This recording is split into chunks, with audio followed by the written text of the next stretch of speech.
Hey there, guys and gals. I want to get on here very quickly and say something that's really needing to be said. I have just heard about others going back to South Africa, and it's a real disappointment. And one of the cases was put in a place out in the country, which they had no car. There are other details that I'm not privy to. Another case is they outmigrated to their family and there was just no room. They were out in the country and they had no car. So, in these two cases, I would say it's safe to say these people had very little resources, right? When they came. And it's especially hard for that group of people. But I think it's important to say before you come over to the US, you've got to make up your mind. If you have very little resources and funds, you've got to make up your mind that it is going to be starting over. It is going to be uncomfortable for you. And you are going to be poor for a while. And you've got to be good with that. It's just the way it is if you come with little funds. So I do think that if there's a steady stream of people going back to South Africa, this is not good for the program because the US government has spent all this money to bring you here and you were not prepared to start over, start from scratch, start from nothing. Uh,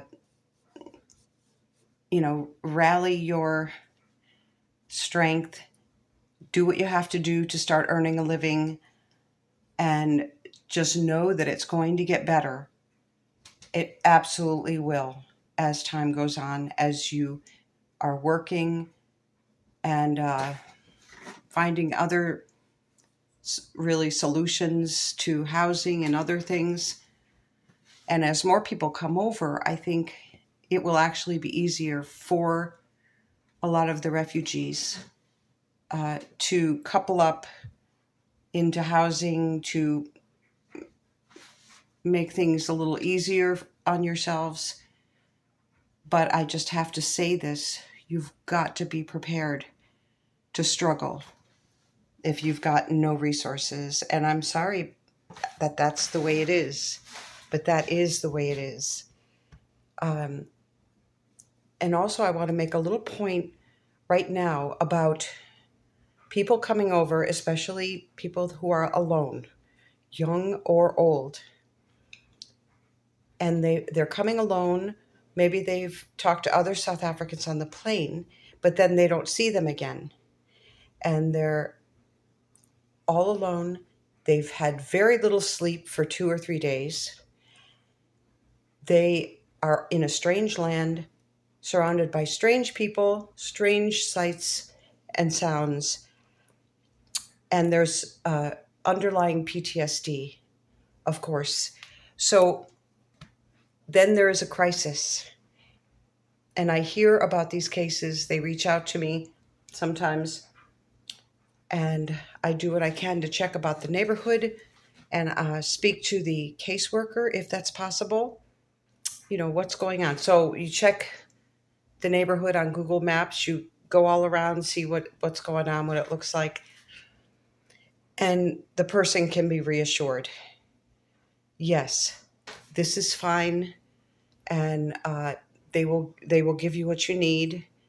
I'm also telling people to get e-bikes when you're here and you're on the edge of the city. Instead of relying on a bus, get an e-bike and take it to the shop, take it to work, but have a lock and lock it up.